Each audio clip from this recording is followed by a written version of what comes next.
Today we talk about chapter 7 of Reality Transurfing. And this is a good chapter. It's titled Intention.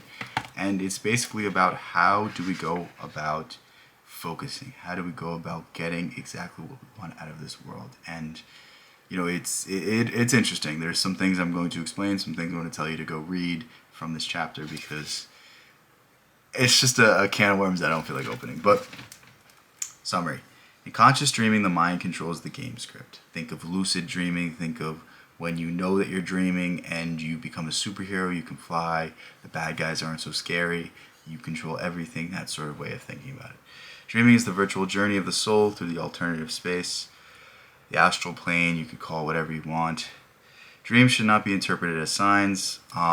Interesting way of thinking about it. Freud coined the term wish fulfillment, in that your dreams are you living out life that you would always wish you could, but you don't, and that somewhere in your dream there is some sort of thing that you could change, some sort of direction that you could go, that you could find happiness. That's the basis of dream analysis. Very, very interesting subject. Some people believe it, some people don't. I think there's some truth in it, but can we even make sense of our dreams? Usually not. The soul will not necessarily return if it flies into a realized sector of the alternative space. There's a Neville Goddard lecture where he talks about something like this, and that's the only other place I've seen this come up, but very interesting idea. It is not desire that is realized, but intention, i.e. the resoluteness to have and to act. It is not desire that is realized, but intention, i.e. the resoluteness to have and to act. That's essentially creativity summed up in a nutshell, and really that's how you go about doing anything. It's the idea that you can do something, and then the belief in that.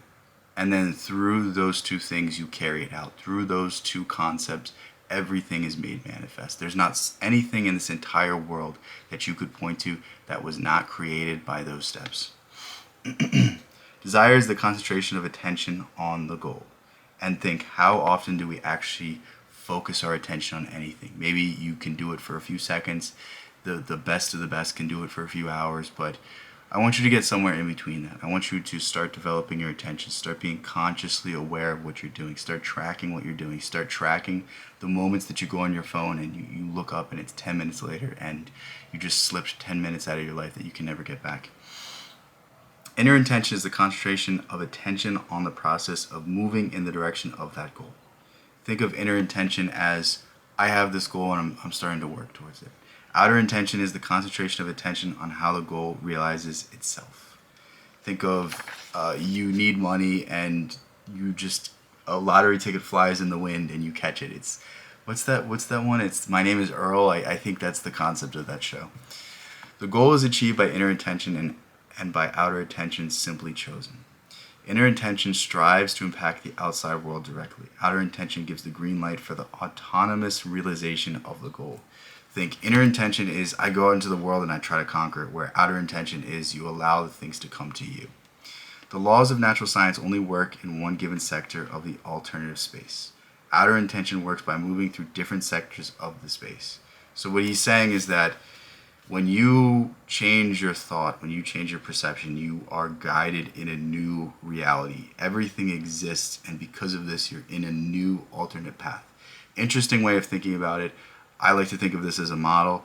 I don't necessarily know if it's true or not, but interesting way of thinking about it, that everything exists and you just slide onto the path that you want to slide onto.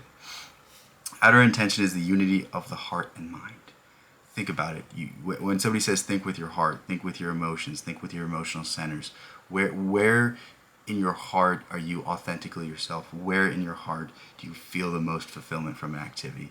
Versus your mind can see, oh, this is the best decision for me, this is the best thing for me, but it feels hollow, it feels empty. That's because it's not aligned with your mind and your heart. What is the career path that you're going to get out of bed and wake up and be excited to go into work? It's that sort of thing. It's that sort of idea that we need to pursue. Imagination takes part in dreaming only to the extent that generates the initial idea. The heart and mind are united in negative expectation, which is why they are easily realized. In reality, a dream continues in waking to some degree or another. Interesting way to think about it, because think your dream in some way sets you up for the next day. Your thoughts some way inspire you to act in the next moment. If you want to exercise control over outer intention, you have to wake up. Whilst you live without conscious awareness, reality cannot be controlled. It just happens.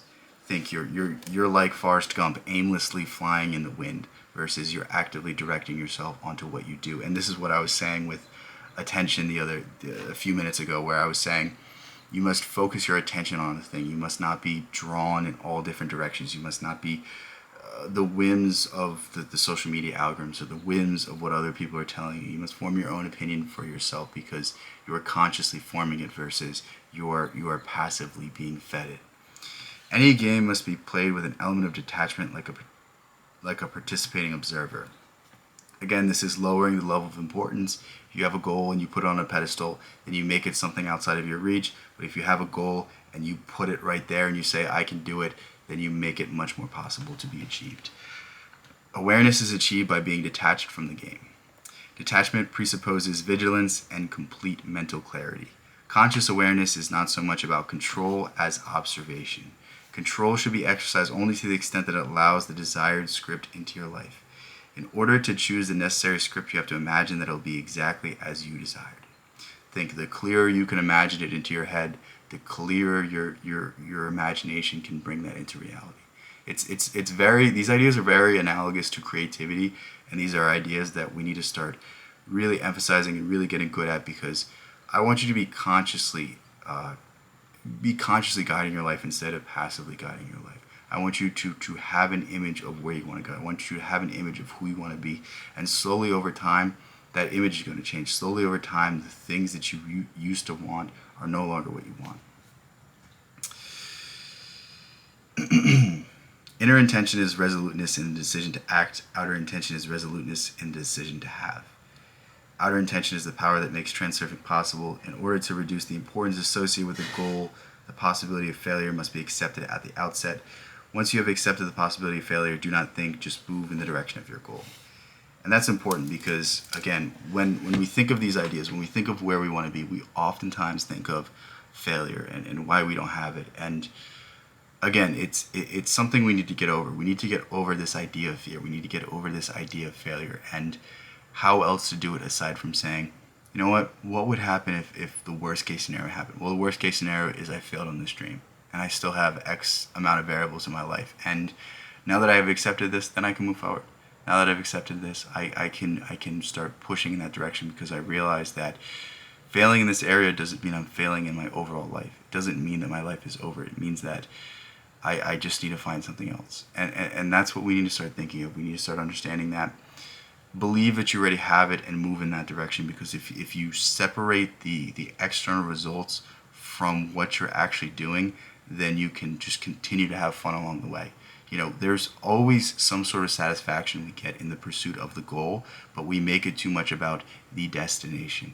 I want you to understand, don't make it about the destination, make it about the journey.